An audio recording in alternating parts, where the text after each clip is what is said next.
Hey guys, this is Echo Soundworks with ADSR. In this video, we'll be talking about frequency masking. And we're gonna check out some tips and some tricks that you can use to make sure that it doesn't negatively impact your mixes. So frequency masking is a fairly simple concept to grasp and to understand, but it's not that easy to implement that understanding into a clean and clear mix. All right, so what is frequency masking? It's a pretty simple concept. Frequency masking is where one sound distracts or obscures another sound in a mix, either in whole or in part. So you've probably done this before. You solo your kick and you're like, yeah, this thing's bumping. You solo your kick with your bass and you're like, where'd my kick go, right? Or vice versa. Maybe one overtakes the other. And that's frequency masking. Those two sounds are sharing similar frequencies, they're similar volumes, and you can't really hear one over the other. And it can happen in whole or in part. In part would be like an acoustic guitar and a male vocalist. There's gonna be some frequencies that are masking part of the sound, but not the whole sound. You're still gonna be able to be like, yeah, there's an acoustic guitar and a voice. So frequency masking is something that I deal with when I'm making my own music. But I deal with it from a perspective, not a mixing perspective so much as I put too much shit into my tracks and I don't need to. And if you make that mistake, you're gonna run into frequency masking problems as well. So if you have really dense track counts, like 50 tracks, you probably don't need all those. So I'm gonna play a section of a demo here and I want you to try to figure out how many melodic elements are playing at once.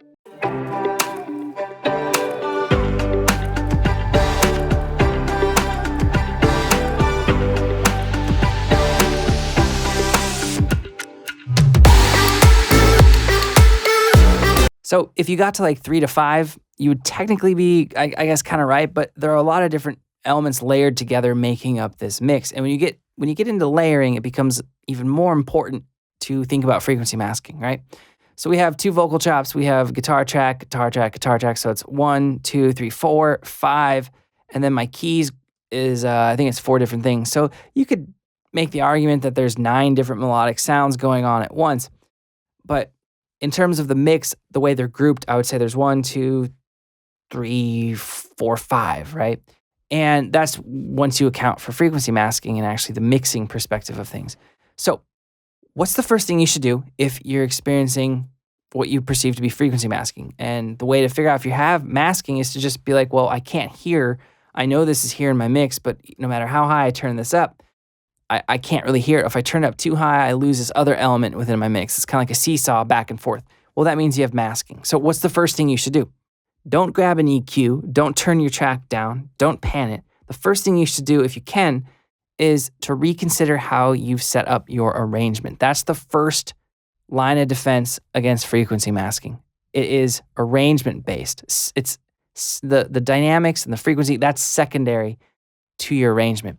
Take, for instance, the guitars in this track.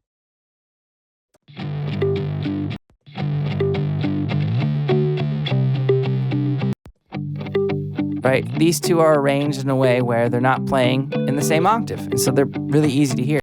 And I can layer this with my bass. If I asked you how many sounds we're playing right now, you'd be 3. You'd say 3, right? So we could even bring in the vocal chop again with all of this, with those 3 elements, and you're gonna be able to hear 4 elements very clearly.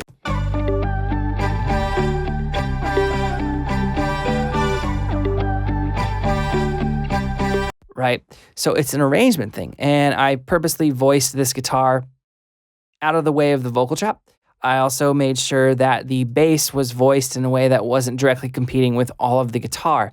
And it's an arrangement thing, first and foremost. So if you're having an issue, you're having that seesaw problem where you're like, okay, I turn this up, I lose this, I turn this down, I can't hear that, right? If you're having that occur, check out your arrangement. You want each instrument to, in theory, have its own space in the frequency range before you touch EQ, before you touch volume, before you touch pan. So once you've done that, try out the next thing, which would be volume. Just turn things up or down. Let's say you don't like I didn't like the balance with these guitars of the crunchy guitar. I can just turn it down.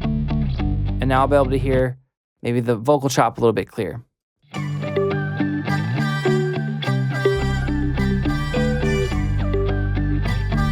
Right? Or maybe the bass.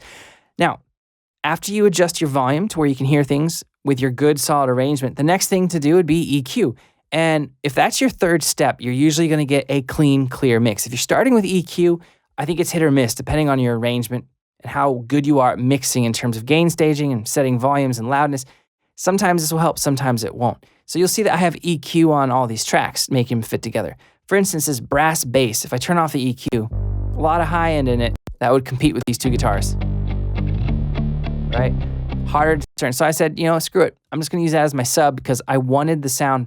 I decided that from an arrangement perspective, these guitars were more important to the character of this track than a synth brass, right? Like a bassy synth brass patch. So I just turned this into a sub essentially, or very low bass.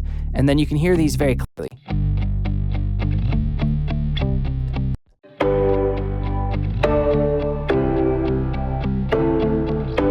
Right, so you can hear all those keys, the guitars together, clean and clear. So EQ is a great way to avoid frequency masking. And all you need to do is look at the sounds that are the troubling or problematic sources and figure out what frequencies make up the bulk of that sound and what don't, and then remove the ones that don't make up the bulk of the sound in your mix. And that synth brass example is a great example. I didn't need all that high end. I have high end with my guitars, the vocal, and obviously the distorted guitar too, right? So I didn't need that sizzly high end in that bass. I just removed all of it. So those are the 3 ways you guys can combat and kind of alleviate those nasty frequency masking problems that can ruin an otherwise great song. First, just to recap, your first line of defense is make sure you have a solid arrangement. Make sure the arrangement has room for each instrument. Second, volume. Make sure you have the most important elements louder, right? And you decide what those are. Then third, EQ. Once you have a good arrangement, you have the most important elements picked out, then make them fit together with EQ. Make them fit together like a puzzle. If you do all 3 of those things, you'll typically end up with very little frequency masking, and it'll end up with a nice, clean, clear mix. If you guys have any questions or comments, post those below, and I'll get back to you as soon as I can. If you like this video and want to see more like it, hit that like and subscribe button, guys. All right, thank you so much for watching. I'll see you next time.